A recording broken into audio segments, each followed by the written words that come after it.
ربی اشرح لی صدری ویسر لی امری واحلل عقدۃ من لسانی ویفقہوا قولی. السلام علیکم ورحمۃ اللہ وبرکاتہ. May Allah bless you all. Ameen.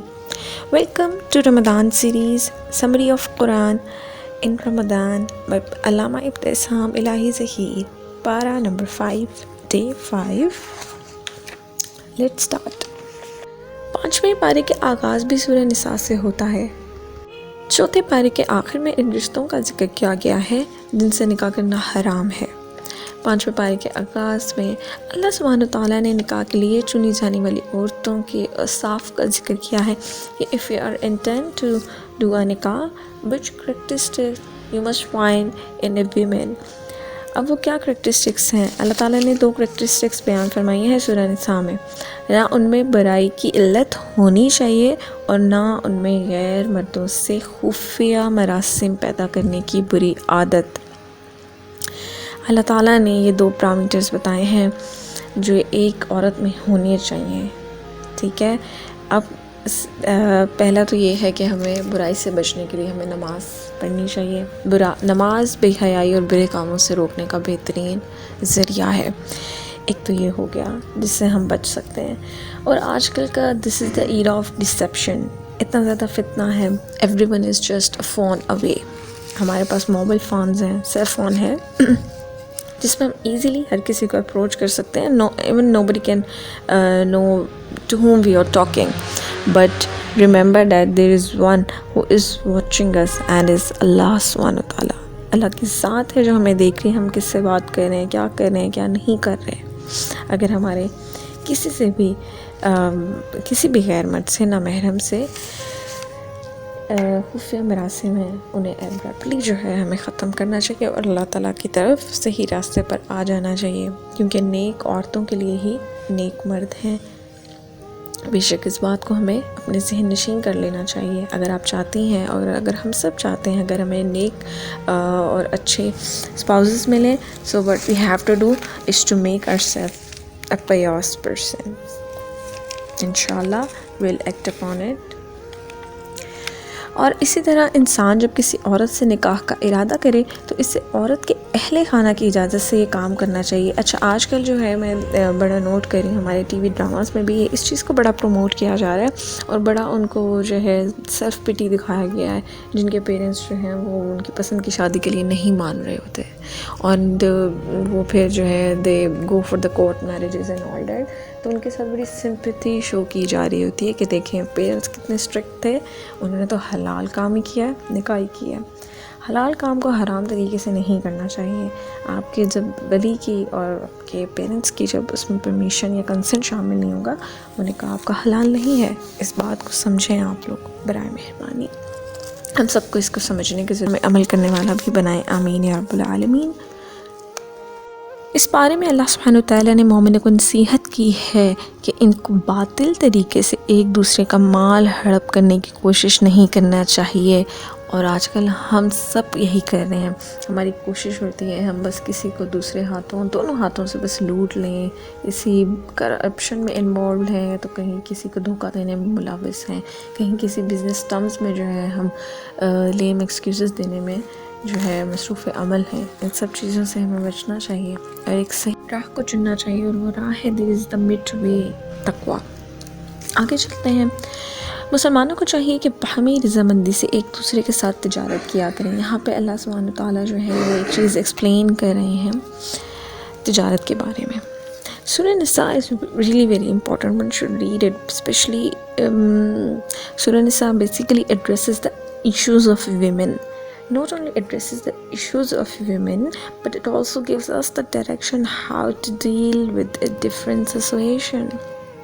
It has laid down for us a complete guidance, laws relating marriages, orphans, jihad, legal practices, and how Muslim communities should live together, and much many more in this ayah. So we should read it with complete understanding. First, you have to read it out of the Quran, then read the translation, and must know about its tafsir and summary for better understanding. اس میں جو ہم آج کل تجارت کرتے ہیں، business deals کرتے ہیں، اس میں جھوٹ سے بہت ہم لوگ کام لیتے ہیں. ہم لوگ کہتے ہیں جھوٹ بولنا پڑتا ہے بزنس میں. مومن جھوٹا نہیں ہو سکتا. یاد رکھیں، آپ نے کوئی بھی کام کرنا ہے، جتنی برکت سچ میں ہے اتنی کسی بھی چیز میں نہیں ہے. سچ سے اپنا سہارا لیں اور اپنے بزنس کیا ہر چیز کی even if it your life deals or anything every matter we must involve اللہ سبحانہ تعالیٰ. اللہ سبحانہ تعالیٰ نے اس بارے میں اپنے بندوں کو خوشخبری بھی دی ہے. وہ خوشخبری کیا ہے؟ اگر وہ بڑے گناہوں سے بچ جائیں گے تو اللہ تعالیٰ ان کے چھوٹے گناہوں کو بھی معاف فرما دیں گے. سبحان اللہ، this is how Allah is merciful. اور ان کو جنت میں داخل فرما دیں گے انشاءاللہ. اس پارہ میں اللہ تعالیٰ نے آگے جو بات کی ہے، it's really important to womens. اللہ سبحانہ تعالیٰ نے فرمایا ہے کہ گھریلو سطح پر اختیارات کا تعین بھی فرما دیا ہے کہ مرد عورتوں پر نگران کی حیثیت رکھتے ہیں. A man is superior to a woman. Every woman should understand this for better living. قرآن مجید نے ہمیشہ مرد اور زن کے باہمی حقوق کا ذکر کیا ہے، لیکن حتمی فیصلے کرنے کے حوالے سے مردوں کو عورتوں پر ایک گنا فوقیت دی ہے. اس کی ایک وجہ تو مردوں کی وہبی فضیلت ہے، اور دوسری وجہ یہ ہے کہ عام طور پر گھروں کے اخراجات مردوں کے ذمہ ہوتے ہیں اور وہ باہر نکلتے ہیں. انہوں نے دنیا کو اس اینگل سے دیکھا ہوتا ہے جس اینگل سے ایک عورت نے نہیں دیکھا ہوا ہوتا. So they can take the better decisions rather than families or womens. اس بارے میں اللہ تعالیٰ نے والدین، قریبی اعزاء و اقارب، یتیموں، مسکینوں، قریبی ہمسایوں اور دور کے ہمسایوں سے حسن سلوک کا حکم دیا ہے. اللہ تعالیٰ نے فرمایا ہے کہ اس آیت کا یہ بھی نزول ہوا کہ اے ایمان والو، نماز کے قریب نہ جاؤ جب کہ تم حالت نشہ میں ہو، یہاں تک کہ تمہیں معلوم ہو جائے کہ کیا کہہ رہے ہو. کیونکہ نشہ کی صورت میں جب انسان ہوتا ہے تو انسان اس فارم میں نہیں ہوتا، انسان اپنے ہوش میں نہیں ہوتا، تو کیا کہہ رہے، کیا بول رہا ہے، کچھ بھی بول رہا ہے. تو اس لیے منع فرما دیا کہ نماز کے قریب نہیں جاؤ، کیونکہ نماز is the connection between a person and اللہ سبحانہ تعالیٰ. اس آیت کے شان کے نزول کے حوالے سے ابو داؤد، نسائی اور ترمذی نے الفاظ کی کچھ اختلاف کے ساتھ روایت کی ہے کہ عبد الرحمن بن عوف رضی اللہ عنہ نے شراب حرام ہونے سے پہلے چند مہاجرین اور انصار صحابہ کو دعوت پر مدعو کیا. انہوں نے کھانا کھایا اور شراب پی لی. جب نماز کا وقت آیا تو عبد الرحمن بن عوف رضی اللہ عنہ نے نماز پڑھائی. نشہ کی وجہ سے آپ کوئی لفظ پڑھنا بھول گئے جس سے آیت کے معنی بالکل بدل گئے، تو اللہ نے اس پر مذکورہ بالا آیات کا نزول فرمایا. اس کے کچھ دنوں کے بعد سورہ مائدہ میں اللہ نے آیات کا نزول فرما دیا کہ اے ایمان والو، بے شک شراب، جوا، بدگری اور پانسا ناپاک اور شیطانی کام ہے، بس تم ان سے بچو کہ تم کامیاب ہو جاؤ. اور شراب ہمیشہ کے لیے حرام ہو گئی.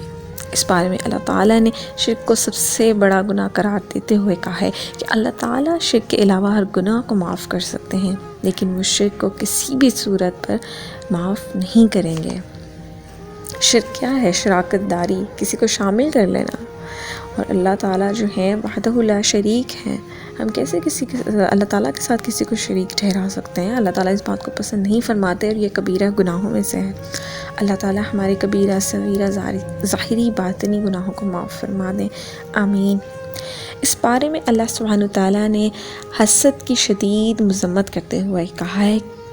اچھا، فرمان میں آپ کو پڑھ کے بتاتی ہوں، لیکن اس سے پہلے I want to focus on this envities. حسد کیا ہے؟ یہ حسد یہ ہے، ایک حسد ہوتا ہے اور ایک رشک ہوتا ہے.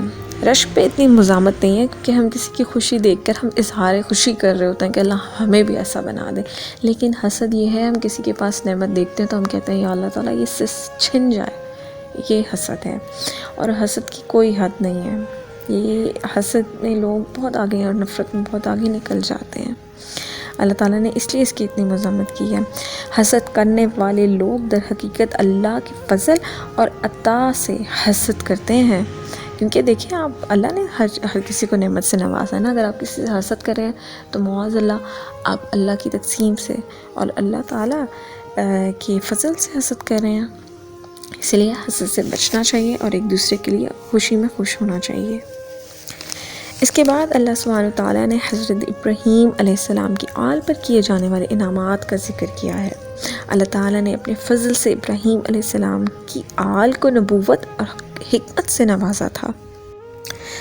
اللہ جل شانہ نے اس بارے میں یہ بھی ارشاد فرمایا ہے کہ اللہ تعالیٰ تمہیں حکم دیتا ہے کہ امانتیں ان کے اہل کے پاس پہنچا دو۔ امانتوں میں ہر قسم کی امانتیں، چاہے اللہ کی ہوں بندوں کی ہوں، سبھی شامل ہیں۔ اچھا، اب اللہ تعالیٰ کی امانت کیا ہے اور انسانوں کی امانت کیا ہے؟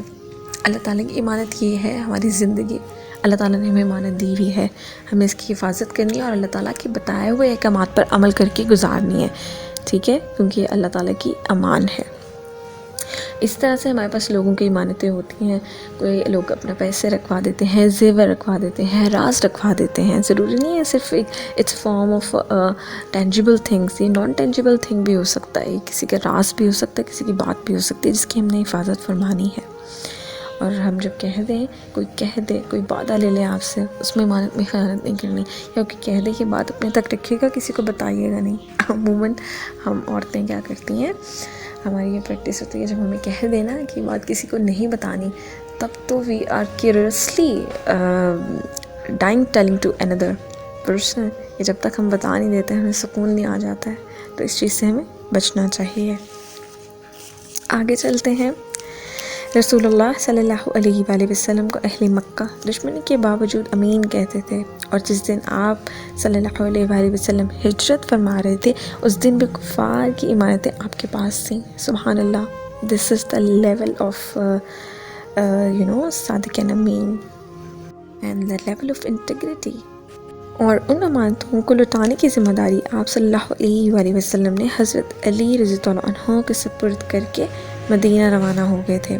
اس سورہ میں اللہ تعالیٰ نے یہ بھی ارشاد فرمایا کہ اے ایمان والو، اللہ کی اطاعت کرو اور رسول اللہ صلی اللہ علیہ وآلہ وسلم کی اطاعت کرو، اور اپنے میں سے اختیار یا علم والوں کو بھی۔ پھر اگر کسی معاملے میں اختلاف ہو جائے تو اللہ اور رسول کی طرف لوٹا دو۔ مطلب اگر کہیں سے آپ کو کچھ کنفیوژن ہے کسی بھی میٹر پہ، تو آپ کیا کریں، آپ قرآن کھول لیں، آپ رسول اللہ صلی اللہ علیہ وآلہ وسلم کی زندگی کا احوال پڑھ لیں، آپ کو ہر پرابلم کا سولوشن ملے گا۔ قرآن پاک کا موضوع انسان ہے، اور انسان سے ریلیٹڈ جتنے بھی ایشوز ہیں وہ انسٹنکٹیولی اللہ تعالیٰ نے بیان فرما دیے ہیں قرآن پاک میں۔ So go nowhere but to Allah and Rasool Allah صلی اللہ علیہ وآلہ وسلم۔ اس آیت سے معلوم ہوتا ہے کہ اللہ اور رسول حضرت محمد صلی اللہ علیہ وآلہ وسلم کی اطاعت لازمی ہے، زبانی کلامی اطاعت لازمی نہیں ہے۔ ہر اسپیشل اوکیزن پہ you know what today is talking about why we are too much happy in Ramadan, because we are practicing what Allah subhanahu wa ta'ala has created us. We are praying salah، ہم لوگ جھوٹ سے بچتے ہیں، جھگڑوں سے بچ رہے ہوتے ہیں، ایک دوسرے کے ساتھ حسن سلوک کرتے ہیں کہ سب روزے دار ہیں، تو احساس کرنا ہے سب کا، ٹھیک ہے۔ Imagine what if we imagine to the rest of the year, اگر ہم یہ سارے کریکٹرسٹکس اور ایلیمنٹس کو اپنے پورے سال پریکٹ کریں تو زندگی کتنی سہل اور خوبصورت بن جائے گی ایک دوسرے کے لیے، ہم سب کے لیے۔ تو ہمیں چاہیے کہ نہ صرف رمضان یا اسپیشل اوکیزنس پہ اللہ اور رسول کی اطاعت کو شو کریں، بلکہ ہمیں پورا سال اس کو پریکٹس کرنا ہے، حتیٰ اپنی پوری زندگی میں اس کو شامل کرنا ہے۔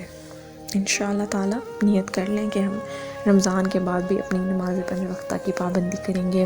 ہم لوگ اچھی نیتیں کر لیتے ہیں کہ اللہ تعالیٰ، ہم جب اب جھوٹ نہیں بول رہے، ہم پورا سال جھوٹ نہیں بولیں گے، ہم ہر حرام کردہ چیز سے باز آئے ہوئے ہیں، تو انشاءاللہ ہم رمضان کے بعد بھی ان چیزوں سے باز رہیں گے، جھوٹ، چوری، غیبت سے باز رہیں گے، اور ایک اچھے بہترین مسلمان بننے کا سفر طے کریں گے انشاءاللہ۔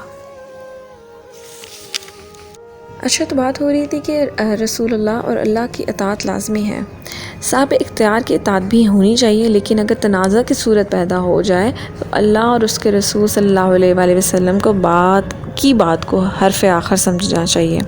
امام احمد نے حضرت رضی اللہ عنہ سے روایت کی ہے کہ رسول اللہ صلی اللہ علیہ وآلہ وسلم ایک انصاری صحابی کی قیادت میں ایک فوجی دستے کو بھیجا۔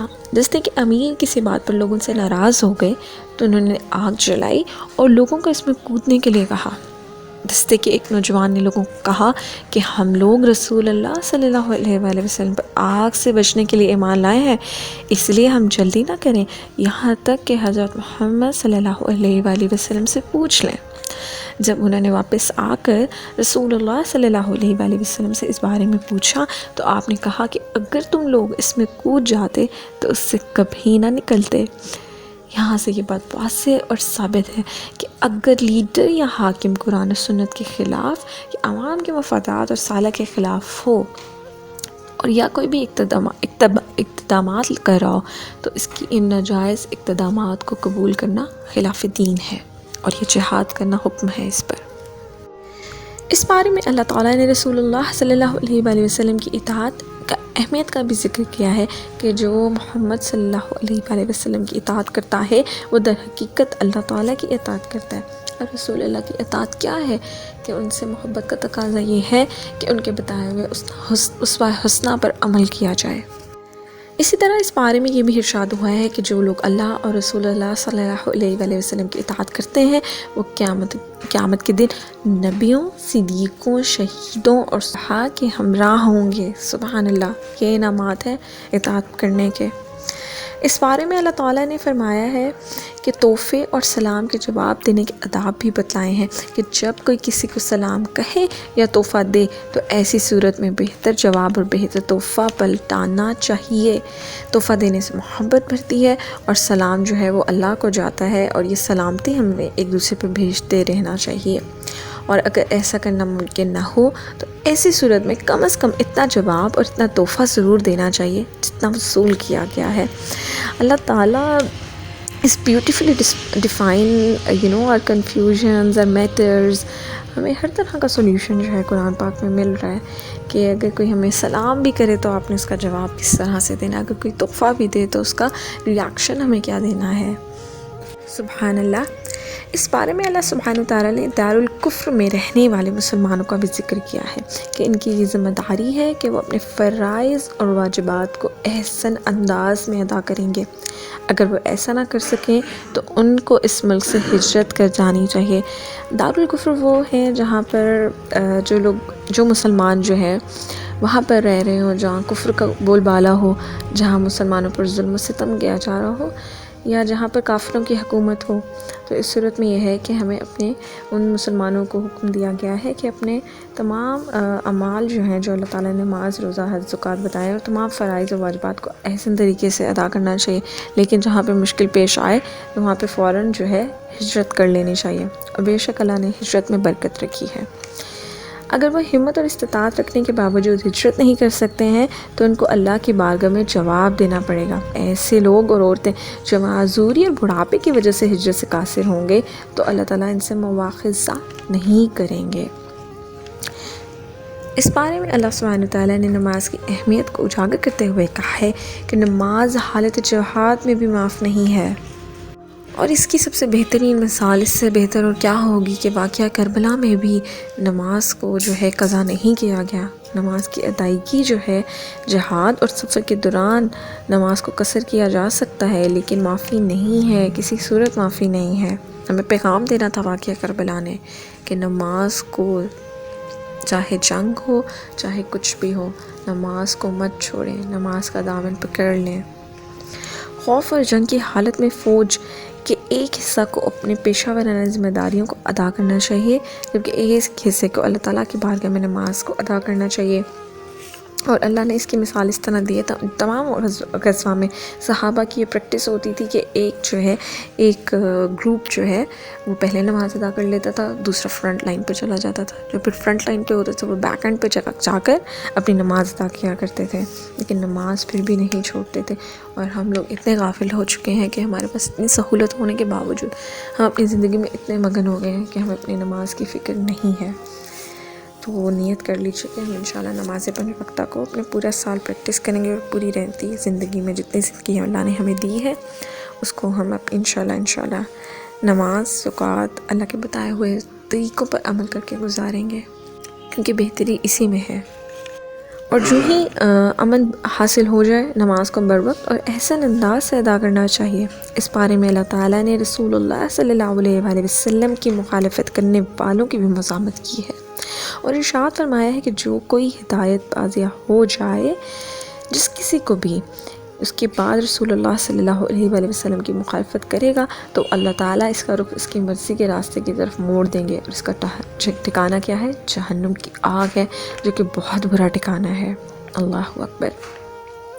اس پارے کے آخر میں اللہ تعالیٰ نے اپنی رحمت کے بارے میں اپنے بندوں کو بتلاتے ہوئے کہا ہے کہ اگر لوگ اللہ تعالیٰ کی ذات پر ایمان لے آئیں اور ان کی نعمتوں کا شکریہ ادا کریں تو اللہ تعالیٰ کو انہیں عذاب دینے کی کیا ضرورت ہے؟ اگر ہم اللہ تعالیٰ کے عذاب سے بچنا چاہتے ہیں تو ہمیں ایمان اور شکر گزاری کے راستے کو اختیار کرنا ہوگا۔ اللہ تعالیٰ ہمیں قرآن کو پڑھنے، سمجھنے اور اس پر عمل کرنے کی توفیق عطا فرمائے، آمین۔ اور اس پارہ کے تمام اسباق پہ عمل پیرا ہونے کی اور سمجھنے کی توفیق عطا فرمائے، آمین یا رب العالمین۔ If you have any questions or queries, please drop them into the comment section. I'll try to answer them. Jazakumullahu khairan for watching, and please keep it shared as it's sadaqah jariyah for everyone. Jazakumullahu khairan once again. Stay in touch for the next para summary, that is 6th para.